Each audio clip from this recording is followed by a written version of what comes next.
My name is CARA, I'm 28, and my family held a formal meeting to ceremoniously cut me off, right at the moment I became the CEO of a $100 million company. Before I tell you how my father's jaw literally dropped, let me know where you're watching from in the comments. It's always amazing to see how far these stories travel. It all started on a Tuesday, driving to my parents' house in a storm, both outside and in my head. The summons had come via a text from my mother that was as cold and brief as a Boston winter: family dinner tonight. 7 p.m. Don't be late. It wasn't an invitation, it was a subpoena. As I drove, my phone buzzed. It was a text from my best friend, Maya. You don't have to go, you know. But if you do, remember who you are. I managed a weak smile. Maya was the only one who got it. She was there when I made the decision that started this whole mess. I passed a billboard for Harvard, and a bitter laugh escaped my lips. That was the path my family had laid out for me: Ivy League, then law or finance. A respectable, predictable life that would look good in the family's annual Christmas letter. My brother, Ethan, had walked that path perfectly. He was the golden child. But I had seen the code. In the clean logic of Python, in the endless possibilities of a blank command line, I had found a language that spoke to me more than any legal brief ever could. So I chose MIT. My father, a man who measured the world in stock prices and social standing, called it the trade school down the river. The rift started there and only grew wider. They saw my passion as a phase, a quirky hobby. They didn't understand the nights I spent fueled by coffee and a singular vision, trying to solve a problem that had become deeply personal. It started with Maya's mom, watching her struggle to schedule appointments with specialists for her chronic illness. The system was broken, a maze of phone calls and waiting lists. That's where the idea for Secure Health was born, a platform to connect patients with specialists, optimized by AI. It wasn't just a business idea, it was a mission. Of course, my family never saw it that way. The week before the dinner, the universe decided to serve up a thick slice of irony. I was at a charity gala my mother had insisted I attend. I was standing near the bar when I overheard my father's booming voice. He was talking to an old family friend. "It's a headache, Bill," my father grumbled. "The advisory board I'm on, for MedCorp? We just lost the Mass General contract. A huge one. Snatched away by some aggressive, anonymous new player. Secure Health, they're called. Came out of nowhere." I froze, my glass halfway to my lips. MedCorp was our biggest competitor. He was talking about me. About my company. His friend shook his head. "Tough break, Richard." "It's more than tough," my father said, his voice laced with venom. "It's infuriating. Probably some kid in a hoodie who got lucky."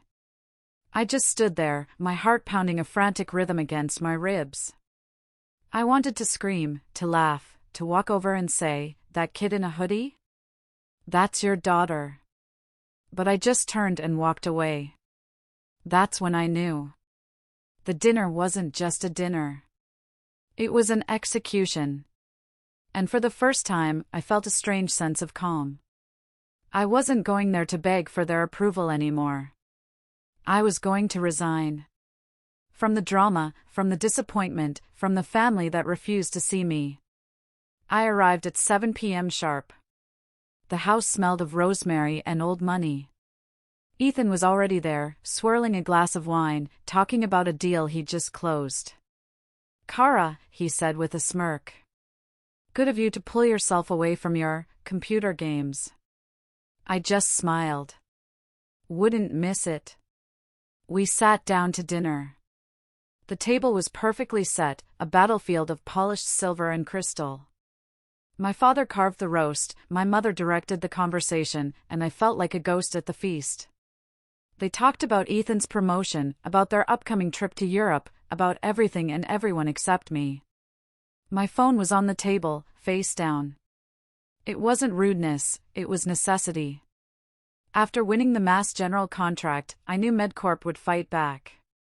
We were in a vulnerable stage, and I had told my assistant, Jenna, to call me, day or night, if anything escalated. My presence at this table felt trivial compared to the hundreds of employees and thousands of patients relying on me. Finally, after the plates were cleared, my mother folded her hands on the table. Her expression was serene, like a surgeon about to make a precise incision.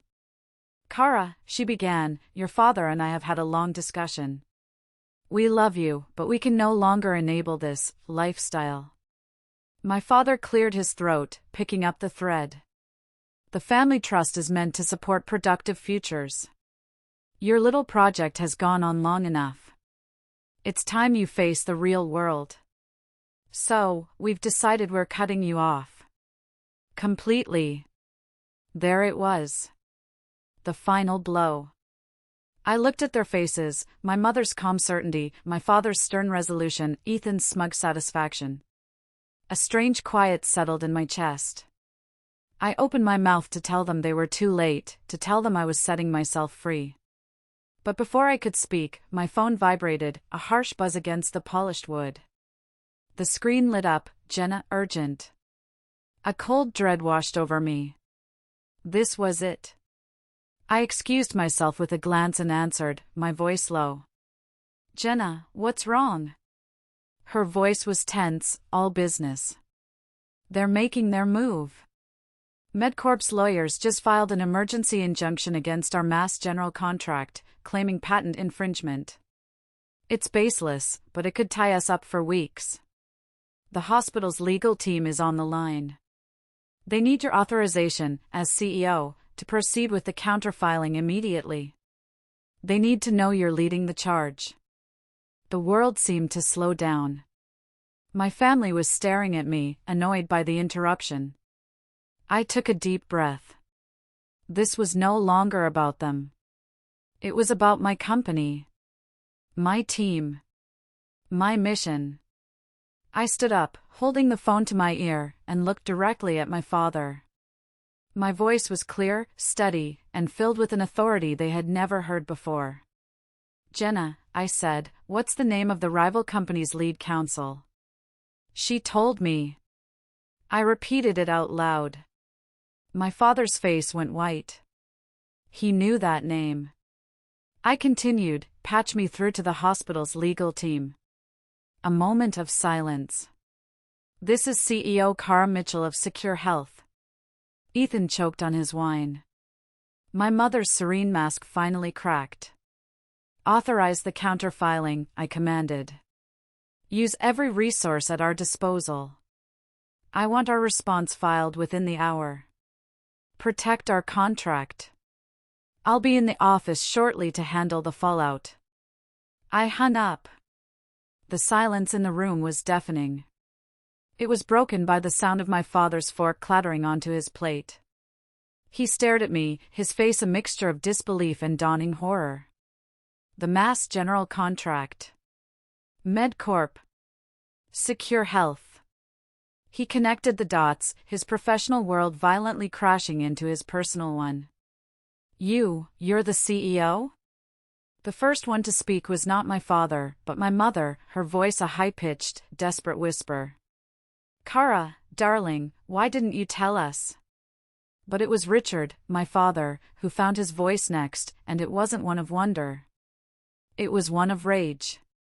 "You deceived us. You sat here and you let us." I picked up my purse. The fear, the hurt, the years of feeling small, it had all vanished. "I didn't deceive you," I said, my voice as cold and hard as steel. "I just lived a life you never bothered to look at." I turned to leave, and my mother stood up, reaching for my arm. "CARA, please. We're a family." I pulled away gently. "No," I said, looking at each of them one last time. "We're not. I built my world without you. I'll continue to do so." And I walked out the door, leaving them in the ruins of their perfectly arranged evening. I didn't look back. 3 months later, I was standing on the balcony of my new apartment. It was a sleek, modern space overlooking the Charles River, a place that was entirely mine. Paid for not by a trust fund, but by code, caffeine, and sheer force of will. The air was filled with laughter. Inside, Maya was arguing with my first 3 employees, the ones who had been with me in a tiny, cramped office when secure health was just a dream on a whiteboard. We were celebrating. Not the money, not the Forbes article that came out last week. We were celebrating us. This was my family. The one I had chosen. Maya came out onto the balcony with 2 glasses of champagne. To the CEO, she said, her eyes sparkling. I clinked my glass against hers. So what's next? She asked. World domination? I laughed, a real, unburdened laugh. I was thinking about starting a small foundation, actually. To help young women in tech get their ideas off the ground. So no one can ever call their dream a little project again. I looked out at the city lights, the reflection of a world I had once felt so excluded from. I finally understood. The validation I had chased my whole life wasn't a prize to be won. It was a cage I had to escape. My freedom didn't come when my family finally saw my worth. It came the moment I realized I didn't need them to. My gaze fell on my laptop, open on the table inside. On the screen was a beautiful, messy blueprint of what came next. And I smiled. I was ready to build it. Thanks for listening to my story. It wasn't easy to share, but I felt like it needed to be told. My question for you is, have you ever had to prove someone wrong in a big way, or choose your own path against everyone's advice? I would genuinely love to read your stories in the comments below. If this story resonated with you, you know what to do. Give it a like, subscribe for more, and maybe share it with someone who needs to hear that they are enough, all on their own.